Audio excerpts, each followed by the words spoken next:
वाहिगुरु जी का खालसा, वाहिगुरु जी की फतेह.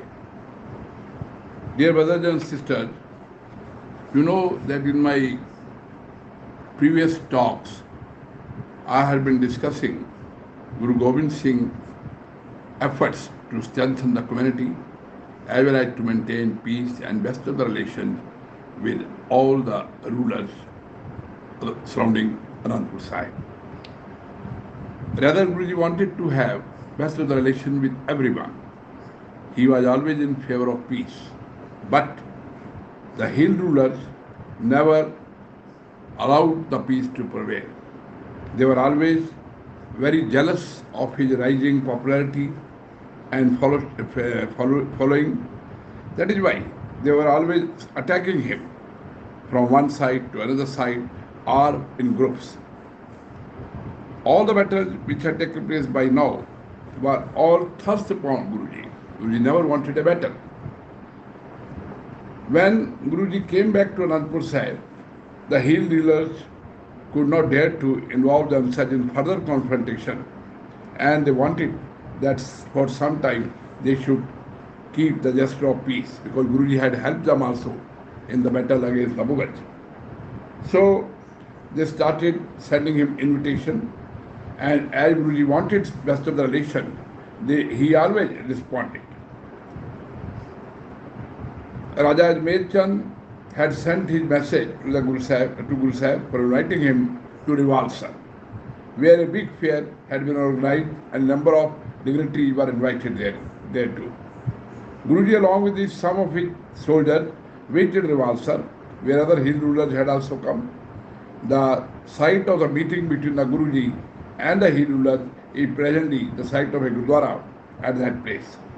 After Rivalsar, Guruji visited Mandi, which is a district town in Himachal Pradesh. And during that period, it was the capital of a princely state of that name. Raja Sit Sen, ruler of this place, welcomed the Guru. At present, there is a Gurdwara situated at this place also, where Guruji had camped outside the city. There are a number of relics belonging to the Guruji in this Gurdwara. These include a cot used by Guruji and his rebab.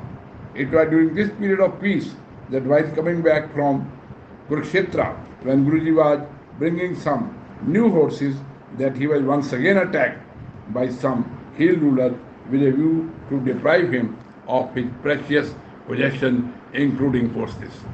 So, what is very clearly indicated is that Guruji always wanted peace, but the hill rulers were always after him because of their jealousy against the Guruji. If we want to know about Guruji's peace policy, that is clearly indicated from his words in Jafarnama. Jafarnama is stated to be a letter written by him to Aurangzeb, wherein he has stated that actual victory is won by those who fight for good cause. And Aurangzeb was not fighting for good cause, rather he was always committing cruelty, atrocities on the people. Guru Sahib has stated therein that he uses weapon, or he has advised that weapon should be used only when all ways of peace have been closed.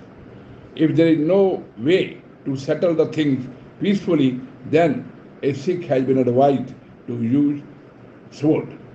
He says, "Chun kar aj hama heel adar gujast, halalast bardan ba shamshir dast." So shamshir, the use of sword, is the last resort. So it was a war policy of Guruji. Further, he gave a beautiful,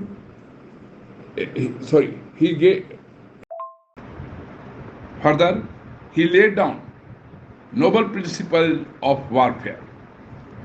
If an enemy goes back and runs away, then he not to be attacked. If an enemy surrenders or begs pardon, he should not be attacked. If the battle is won, then the women of the enemy side should not be troubled in any way. They should be respected. These points of policy, war policy, have always been followed by the Sikhs. A very significant point regarding Guruji's war policy, and which has been since followed by the Sikhs, is that no battle has to be fought for aggrandizement of the empire, for conquering the territories of other rulers, or for a woman, or for any land dispute, or anything like that. The battle had to be fought only for religious cause, for saving the religion, for saving the values, for fighting against injustice, tyranny, and oppression. This policy is unique in itself, and nowhere in the history of the world we see that battles have been fought like this. Guru Gobind Singh Ji has laid down this policy, and we are proud that we have been following it since then. Further, despite all the efforts made by Guruji to have best of the relation with the hill rulers, as I stated earlier, were always finding an opportunity to attack. Now, when they again noticed that Guruji's glory and following was increasing tremendously, and he was using all those royal things like horses, drum, etc., so they were very jealous, and they again approached other Mughal rulers, forces, and other rulers, so that they should combine, go and siege Anandpur Sahib. So how did they siege it, and what happened thereafter, I shall be dealing with in my next post. Till then, I take your leave, and I hope you will be liking it, the unique features of Sikhism. So kindly subscribe to this channel, Unique Lives of Sikhism. Thank you very much. Vaheguru Ji Ka Khalsa, Vaheguru Ji Ki Fateh.